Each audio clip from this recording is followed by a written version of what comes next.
Професионално, објективно и навремено информирани граѓани се клучни за една демократија, особено на денот на гласањето. Македонија влегува во една предизборна кампања за која што многумина велат дека ќе биде прилично црна и напната.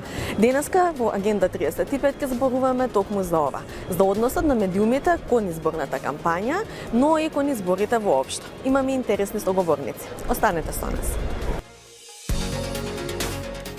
Во Агенда 35 ќе гледате. Изборите се распишаа, кампањата што и онака беше почната пред време допрва ќе се засилува. Не чека напната и изовриена политичка атмосфера.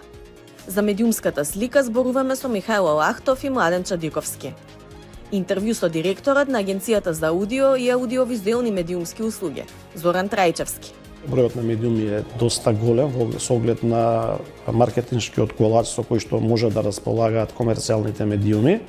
Бројот на медиуми секоја година се намалува, но се уште е далеко од она оптимална бројка која што ќе може да обстојува на пазарот без при тоа да бидат предмет на политички или економски влијанија од одредени политички или економски центри на моќ. Следете на. Политичките актери и медиумите во земјава се соучесници во креирањето јавен простор препон со штетни наративи. Политичарите, особено носителите на функции, забораваат на поставените норми и стандарди за јавна комуникација, што подразбира етичност, професионалност и воздржување од дискриминаторски говор, додека пак медиумите честопати не се придружуваат до основните новинарски правила за информирање на јавноста. Специфично е дека како главен извор на штетни наративи најчесто се јавуваат мал број политички партии, како и дека дел од медиумите со еднострано и некритичко известување помагаат овие токсични наративи да добијат силен одзив во медиумската средина. Ова е еден од заклучоците до кој дојде Институтот за комуникацијски студии преку двете истражувања за мерење на политички штетни наративи. Што покажаа овие истражувања? Штетни наративи се сите пораки и идеи кои што поединци или групи ги наметнуваат во јавноста и при тоа имаат штетни ефекти во општеството, а генерално на демократските процеси и на живењето и влијаат штетно на тоа како граѓаните ги носат информираните одлуки во процесот на живење. Вака наведом изгледа малку сложено, меѓутоа многу ни беше важно да видиме како изгледа политичкиот наратив, особено во овој процес или во овој период пред изборите и како медиумите го пренесуваат или можеби ги генерираат или ги креираат тие штетни наративи. Тоа што сфативме е дека се помалку и помалку се подпираме на истражување и на анализи кои зад себе ќе имаат сериозна методологија, кои што ќе понудат факти, се повеќе и како јавност очекуваме работите да ги примаме или да ги добиваме бинарно, црно-бело, позитивни, негативни, кои се лошите, кои се добрите во приказната, или кои се патриотите, кои не се патриоти, кои се за евроинтеграција, кои не се. И токму тоа и го видовме во истражувањето кое што го започнавме во септември. Веќе излегоа два големи извештаи, тие се двомесечни, значи септември, октомври, ноември и декември. Користењето на штетни наративи дефинитивно е во пораст ако се следи преку она што го објавуваат политичките партии преку нивните веб страници и Facebook профили и како известуваат анализираните 11 онлайн портали и 9 телевизиски станици. За жал, како се приближуваат изборите, гледаме една нагорна линија на креирање на штетни наративи, особено на наративи кои што имаат за цел подкопување на довербата во институциите, дезинформации, напади на личноста или демонизација. Тоа се дел или најфреквентните штетни наративи кои што ги забележуваме заедно со пристрасно селектирање и ги наблюдуваме од аспект на индикаторите кои што ги следиме. Така што гледаме дека во тој политички наратив кој што доминира, тука се најзабележителни начините на изразување со кои што политичките актери без аргументи, без докази се набедуваат или се се окривуваат едни со други, без на јавноста да ја понудат аргументи или факти за своите тврдења. Се повеќе и повеќе политичкиот наратив изгледа како да се одвива во кафеана, во ресторан, нарекување на политичките противници со погрдни имиња, навредливи имиња, со прекари кои што се направени за да се исмеат, за да се демонизираат, за да се етикетизираат, е еден модерен феномен во политичкиот дискурс и влијае генерално на однесувањето на јавноста, на тоа што јавноста очекува од политичките актери, што очекува да добие од актерите, од политичарите за кои што ќе гласа на изборите и така натаму. Во македонското политички длабоко поларизирано опкружување во кое што медиумската и информацијска писменост не се доволно развиени, штетните наративи сериозно ги подкопуваат демократските процеси.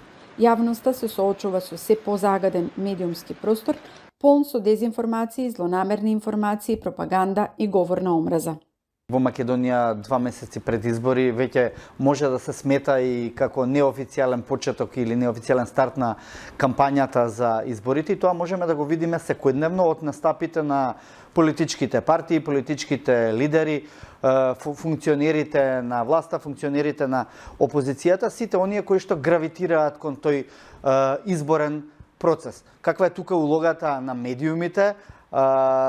Секако во овој период мора да бидеме свесни дека, како и во секој предизборен период, тензијата во општеството се зголемува и тоа на секој можен начин. Се заострува риториката, се заоструваат пишувањата на социјалните мрежи, се заоструваат изјавите или говорите и на оние партиски активисти кои што ги контролираат или имаат удел во социјалните мрежи и на онлайн просторот.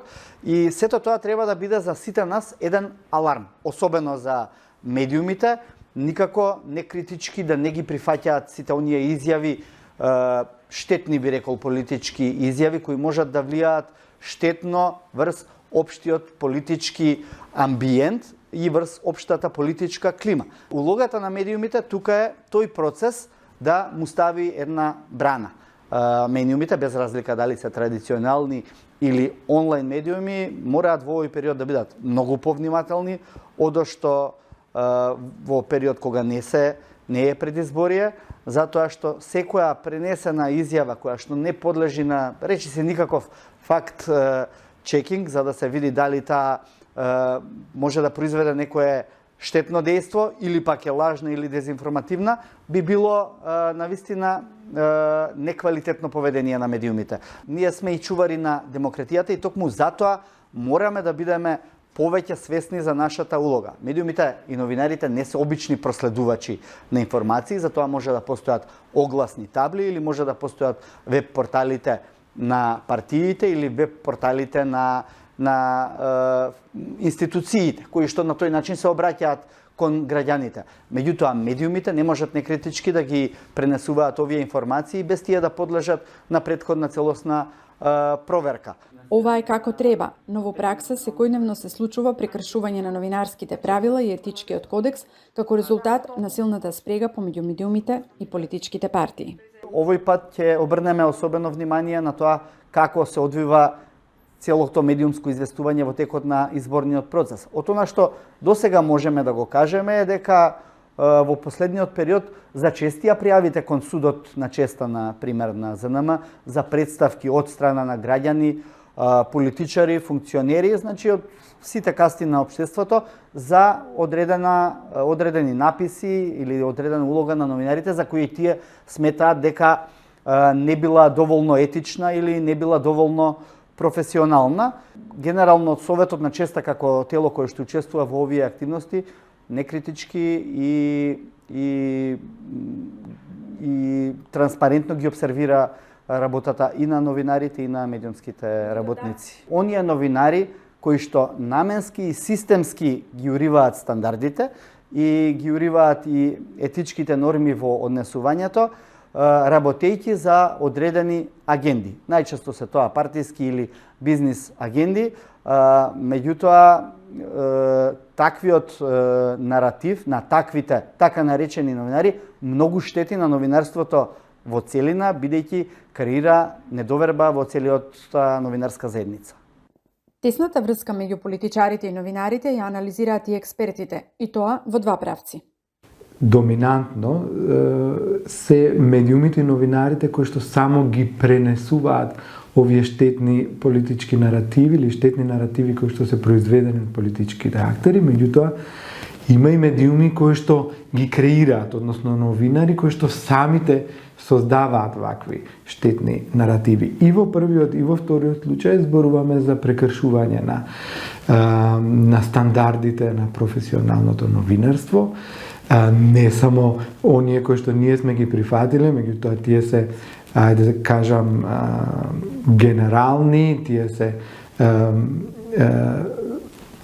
се присутни насекаде, се универзални професионални стандарди, каде што новинарот доколку примети говор на омраза, без разлика што не е тој кој што го креира тој говор на омраза, или примети дезинформации, примети обвинувања без докази, без аргументи, има начини како да се спротивстави на тој штетен наратив, како да го обележи тој штетен наратив, како да го спречи тој штетен наратив или преку поставување на различни прашања, преку парафразирање, да не дозволи ваквиот штетен наратив да доминира во медиумскиот простор. Предизборието ги зголемува очекувањата за пораст на ваквото непрофесионално однесување, поради што неколку институции потпишаа кодекс за однесување во онлайн просторот во предстојниот предизборен период, со надеж дека ќе има пофер, покултурна и поетичка јавна и политичка комуникација. Потпишавме кодекс за однесување во онлайн сферата во предизборниот период. Тоа го направивме заедно со Агенцијата за аудиовизуални и медиумски услуги, Советот за етика во медиумите, МИМ, ИКС, Метаморфозис. Станува збор за кодекс со кој што ќе се регулира или ќе се влијае на еден покултивиран говор во онлайн сферата во текот на предизборието. Кодексот ги опфаќа припадниците на политичките партии кои ќе бидат учесници во изборниот процес, но ги опфаќа и медиумите на кои што се во интернет просторот, вклучително и онлайн медиумите кои што ги имаат традиционалните медиуми. Значи, сите заедно се обврзуваме за култивирање на говорот во онлайн просторот во ек на предизборието, за да не се доведеме во ситуации како што порано се случувало, овој говор да биде еден вид на бојно поле и за партиите и за партиските активисти, а тој да биде подхрануван од страна на одредени медиуми. Господине Трајчевски, добар ден, благодарам што сте дел од Агенда 35. Пред да продолжиме кон она што сите ни интересира како ќе изгледа тоа изборната кампања, прво да ве прашам, имавте една ситуација со Министерството за администрација и информатичко општество околу буџетот, околу парите кои што ви ги должи, а не ви ги исплаќа. Се реши ли тоа? Како изгледа сега проблемот? Во моментот агенцијата има поднесено тужба против Министерството. По поднесувањето на тужбата, Министерството изврши неколку уплати дополнителни на средствата кои што ни ги должи. Во моментов имаме скоро 50% од средствата се вратени. Се надеваме и ќе видиме во наредниот период, ако продолжи со оваа динамика, во наредните неколку месеци ќе биде исплатена и остатокот од тие 50% кои што ни ги должеше Министерството ќе биде надминат проблемот. Се надеваме дека активностите на Министерството се движат во таа насока и дека во иднина нема да се случуваат вакви работи, да покрај законско решение каде што е точно утврдена сумата на пари кои што ги добива агенцијата, да се доведуваме во ситуација некој државен орган да одлучува по сопствено убедување и да не ги исплаќа потребните средства. Да, тоа ми беше и прашањето, затоа што вие сте на некој начин регулатор, независно тело. Колку е ова и практично слика за односот на државата кон ваквите тела? Колку вие треба да бидете ослободени од ваков тип на стресови и притисоци за да можете да си вршите работата непречено? Ова е непоимливо за едно демократско општество, бидејќи измените на законот што се случија летото, на законот за аудиовизуелни медиумски услуги, беше токму во таа насока на барање на Европската комисија да се обезбеди финансиска независност не само на регулаторот, туку и на јавниот сервис. И затоа беше тргната одредбата во законот со која што министерот за информатичко општество имаше дискреционо право да не ги префрла средствата доколку смета дека нема доволно средства во сопствениот буџет. Што остава простор и за притисоци, и па последните, за игра од кога е донесен овој закон од 2017 година, кога се укина радиодифузната такса, и таа сума на пари што ја добиваше агенцијата од радиодифузна такса се исплаќа сега од буџетот, ние имавме континуирано непочитување на законот со оправдување дека во буџетот нема доволно средства и секогаш се исплаќа многу помалце средства. Кога зборувам многу помалце, не зборувам за 5 или 10%. Последната година, 2023, до измените на законот, ние добивавме само 41% од законски предвидените средства. Значи, повеќе од половина не беа кратени, не само на нас, туку и на јавниот сервис. За да се избегне таквата ситуација на барање на Европската комисија и заради усогласување на нашето законодавство со ревидираната директива за аудиовизуелни медиумски услуги, во јули минатата година беше извршена измена на законот и токму во овој дел на финансирање на јавниот сервис и на агенцијата беше утврдено дека не може да постои дискреционно право на министерот, дека сумата која што ќе ја добиваат овие две институции е точно утврдена во закон. Но за жал и по измената на законот, министерството продолжи да се со старата пракса да префрла средства колку што сака. Моравте да тужите. И имавме долга комуникација со министерот почнувајќи од октомври месец и откако видовме дека во јануари таа комуникација не може да даде никаков резултат, поднесовме тужба до надлежниот граѓански суд за да се ги побараме средствата кои што согласно законот не ги должеше министерството. Жал ни е што моравме да примениме ваква метода, но мислам дека без поднесување на тужба ни оддалеку немаше да има желба за решавање на овој спор, бидејќи веднаш по поднесувањето на тужбата министерството почна да ги враќа парите. Претходно имавме образложение во писмена форма дека немаат пари во буџетот, сега одеднаш имаат. Така да очигледно е дека тужбата знае да мотивира. Да се најдат пари. Значи пари имало, туку било одлука на министерот да не ги исплаќа средствата и кон нас и кон јавниот сервис. Каква е сликата на македонските медиуми денес? Значи имаме и од релевантни познавачи веќе анализи дека јавниот сервис навистина се реформира, ја збогатува својата програма, но вие сте надлежни за целокупната медиумска слика. Како би ја оценила? Сликата за медиумите последните години се подобрува. Ослободени се медиумите, не дека нема, но немат сериозни притисоци врз нивната уредувачка политика.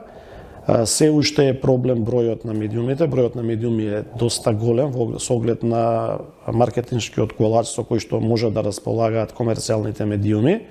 Бројот на медиуми секоја година се намалува, но се уште е далеку од онаа оптимална бројка која што ќе може да обстојува на пазарот без при тоа да бидат предмет на политички или економски влијанија од одредени политички или економски центри на моќ.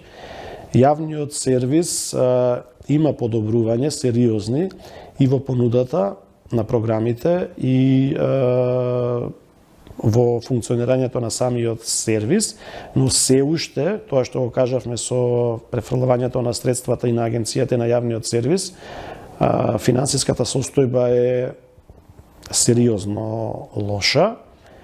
Јавните сервиси во околината, во околните земји се драматично, многукратно поголеми и затоа и гледаноста и довербата во тие јавни сервиси е доста поголема и понудата што има. Дали зборуваме за српскиот, хрватскиот јавен сервис, бугарскиот, те имаат многу поголеми приходи кои се движат над 100 или 200 милиони евра, за разлика од нив нашиот јавен сервис мора да функционира со суми помеѓу 15 и 20 милиони евра, што е значи неспоредливо и дори се поставува прашање како воопшто и функционира јавниот сервис од толку малку финансиски средства и наспроти тоа и тие пари кои што треба да ги добие јавниот сервис исто така му ги крати Министерството за информатичко општество. Според наши информации и јавниот сервис најави тужба кон Министерството за да може да си ги наплати побарувањата кои што ги има, а кои што финансиски средства го следат согласно Законот за аудио и аудиовизуелни медиумски услуги. Го споменавте бројот на медиуми кои што навистина, ако се спореди со бројот на жители на Република Северна Македонија, навистина е малку нејасно како функционираат сите тие медиуми. Објаснивте и вие како во еден дел дека преку влијанија и преку трговија со влијанија, колку ова, освен што ја загрозува слободата на медиумите, колку ја загрозува и го загрозува и правото на граѓаните да бидат вистински информирани, што е клучно за една демократија. Кога првиот закон за радиодифузна дејност се донесе 1997 година и тогаш дозволите не ги делеше Советот за радиодифузија, туку владата на Република Македонија на предлог на Советот за радиодифузија и тогаш во еден ден беа доделени огромен број на дозволи за радио и телевизиско емитување, преку 170 или преку 180 дозволи и таа политика на создавање на огромен број на медиуми од една страна создава слика дека имаме плурализам во општеството, во медиумската сфера, многу медиуми и граѓаните ќе можат да бидат информирани за состојбите во државата од повеќе извори. Но од друга страна, знаејќи ги условите економски во државата, реално е дека толков број на медиуми не може да обстане и на тој начин се покажа дека тогашната политика на владата, а потоа ја продолжија и другите влади, е да се создаде огромен број на медиуми кои што ќе бидат финансиски нестабилни и зависни, за да може преку економски или политички центри на моќ да бидат контролирани во интерес на овие политички или економски центри на моќ. Со текот на годините голем дел од медиумите престанаа да функционираат, бидејќи не можеа да обстојат на пазарот, така да сега бројката е околу 101 или 102 радиодифузери, од кои што 40 се телевизија, 60 се радија. Целокупниот колач колку изнесува? Па сега ја немаме последната анализа од состојбата од 2023 година, бидејќи до крајот на февруари треба да ги достава завршните сметки медиумите, а потоа ги добиваме и ние податоците и правиме анализа. Меѓутоа, ако јавниот сервис располага со помеѓу 15 и 20 милиони евра, некаде околу 20-25 милиони евра остануваат на комерцијалните телевизии, што е многу мала сума, бидејќи во околината само еден национален медиум, да речем во Бугарија, располага со 4 пати поголема сума на годишно ниво, а овдека ние зборуваме за 100 медиуми кои што располагаат со таа сума од 25 милиони евра. Тука се вклучени економски целосно неодржливо, тука се вклучени и парите што ги добиваат медиумите за време на избори за платено политичко рекламирање. И карактеристично е тоа што во 2022 година немаше изборен процес, односно имаше само некој мал процес во Тетово за избор на членови на Совет. И веднаш приходите на медиумите драматично се намалија за 1/3, што покажува дека многу зависат и од средствата што ги добиваат од државата за време на изборниот циклус. Така да тоа укажува дека медиумите се доста ранливи од аспект на нивната финансиска можност да обстојат на пазарот и треба да се овозможат начини да се со подобрување на стандардите да обстојат на пазарот само оние медиуми што ги исполнуваат тие повисоки критериуми, но и да им се овозможи некаков вид на помош, но не вид на помош кој што ќе создава клиентелизам, туку да се создаде тоа што е и предлогот на агенцијата Фонд за медиуми, кој што ќе финансира квалитетни содржини. Така, во однос на споменавте изборните циклуси како начин на финансирање на овие медиуми, ние честопати забележуваме токму пред избори или за време пред да почне кампањата се појавуваат нови медиуми. Сега тоа не е многу во ваш домен затоа што најмногу е на интернет просторот, но апсолутно прави дисторзија на целокупниот медиумски пейзаж. Како ви гледате на овие новоникнати медиуми? Тоа во повеќе изборни циклуси се повторува, а причината за таквата појава е тоа што државата ги плаќа рекламите за платено политичко рекламирање на политичките партии и овие ново создадени медиуми се всушност продукт или ги создаваат токму политичките партии. Има работна група во Министерството за правда, во која што работна група учествуваше и агенцијата, која што подготви измени на изборниот законник и тие измени беа прифатени од Министерството за правда и доставени се до собранието за да се избегне ваквиот начин на создавање, односно креирање на медиуми само за изборни цели, односно пред одржување на изборите.